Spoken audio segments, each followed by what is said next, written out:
Bengaluru to Delhi ಜೋರಾಯ್ತು circus. Minister ಆಗೋಕೆ minister ಗಿರಿ ತಪ್ಸೋಕೆ. ನಿಗಮ ಮಂಡಳಿ ಫಿಕ್ಸ್. ಯಾರಿಗೆ ಯುಗಾದಿ ಗಿಫ್ಟ್? ಯುಗಾದಿ ಬೇವು ಬೆಲ್ಲ.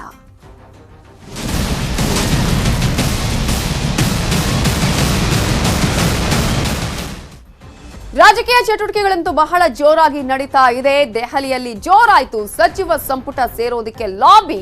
ಸಚಿವ ಆಕಾಂಕ್ಷಿಗಳು ದೆಹಲಿ ಮಟ್ಟದಲ್ಲಿ ಲಾಬಿಯನ್ನ ಜೋರಾಗಿ ಶುರು ಮಾಡಿದ್ದಾರೆ. ಆಲ್ರೆಡಿ ಅನೇಕರು ದೆಹಲಿಗೆ ದೌಡಾಯಿಸಿದ್ದಾರೆ.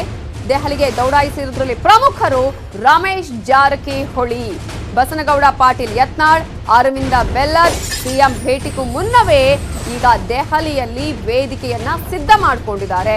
3 ದಿನಗಳಿಂದ ದೆಹಲಿಯಲ್ಲೇ ಠಿಕಾಣಿಯನ್ನ ಹೂಡಿದ್ದಾರೆ ತ್ರಿಮೂರ್ತಿಗಳು. ಆಗ್ಲೇ ಹೇಳ್ತಾ ಇದ್ವಿ ಹೆಸರುಗಳನ್ನ, ಯಾರ್ಯಾರು ಈಗ ದೆಹಲಿಯಲ್ಲಿ ಇದ್ದಾರೆ ಅಂತ ಹೇಳಿ. ಪ್ರಮುಖವಾಗಿ ರಮೇಶ್ ಜಾರಕಿಹೊಳಿ, ಬಸನಗೌಡ ಪಾಟೀಲ್ ಯತ್ನಾಳ್, ಅರವಿಂದ ಬೆಲ್ಲದ್ ಇವರೆಲ್ಲರೂ ಕೂಡ ದೆಹಲಿಯಲ್ಲಿ ಠಿಕಾಣಿಯನ್ನ ಹೂಡಿದ್ದಾರೆ. ಇವತ್ತು ಲಕ್ನೋಗೆ ತೆರಳುತ್ತಾ ಇದ್ದಾರೆ ಬಸವರಾಜ ಬೊಮ್ಮಾಯಿ ಅವರು. ಮುಂದಿನ ವಾರ ಬೊಮ್ಮಾಯಿ ದೆಹಲಿಗೆ ಹೋಗುವಂತಹ ಸಾಧ್ಯತೆ ಇದೆ.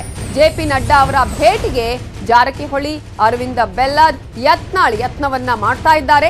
ಸದ್ಯ ಯುಪಿ ಸರ್ಕಾರ ರಚನೆಯ ಬ್ಯುಸಿಯಲ್ಲಿದೆ. ಬಿಜೆಪಿ ಹೈಕಮಾಂಡ್ ಉತ್ತರ ಪ್ರದೇಶದಲ್ಲಿ ಇವತ್ತು ಸಿಎಂ ಆಗಿ ಯೋಗಿ ಆದಿತ್ಯನಾಥ್ ಪ್ರಮಾಣ ವಚನ ಕೂಡ ಸ್ವೀಕರಿಸುವಂತಹ ಹಿನ್ನೆಲೆಯಲ್ಲಿ ಬಿಜೆಪಿ ಹೈಕಮಾಂಡ್ ಈಗಾಗಲೇ ಆ ಕೆಲಸದಲ್ಲಿ ನಿರತರಾಗಿದೆ. ದೇವೇಂದ್ರ ಫಡ್ನವೀಸ್ ಮೂಲಕ ಜಾರಕಿಹೊಳಿ ಒತ್ತಡ ತಂತ್ರವನ್ನ ಹೇರುವಂತಹ ಚಾನ್ಸಸ್ ಕೂಡ ಕಂಡು ಬರ್ತಾ ಇದೆ. ನಿರಾಣಿಗೆ ಸಚಿವ ಸ್ಥಾನ ತಪ್ಪಿಸಲು ಒಂದಾದ್ರ ಹಾಗಾದ್ರೆ ಯತ್ನಾಳ್, ಬೆಲ್ಲದ್ ಅನ್ನುವಂತಹ ಪ್ರಶ್ನೆ ಇದೆ. ಇಲ್ಲಿ ಯಾರ್ಯಾರಿಗೆ ಸಚಿವ ಸ್ಥಾನವನ್ನ ತಪ್ಪಿಸುವಂತಹ ಪ್ರಯತ್ನಗಳು, ಯಾರ್ಯಾರಿಗೆ ಸಿಗುವಂತಹ ಚಾನ್ಸಸ್ ಅನ್ನ ಮಾಡ್ಕೊಳ್ತಾ ಇರುವಂತಹ ಲಾಬಿಗಳು, ಇವೆಲ್ಲವನ್ನ ನೋಡ್ತಾ ಇದ್ರೆ ಏನಾಗಬಹುದು ಹಾಗಾದ್ರೆ ಅನ್ನುವಂತಹ ಪ್ರಶ್ನೆಗಳು ಹುಟ್ಟಿಕೊಳ್ತಾ ಇದೆ.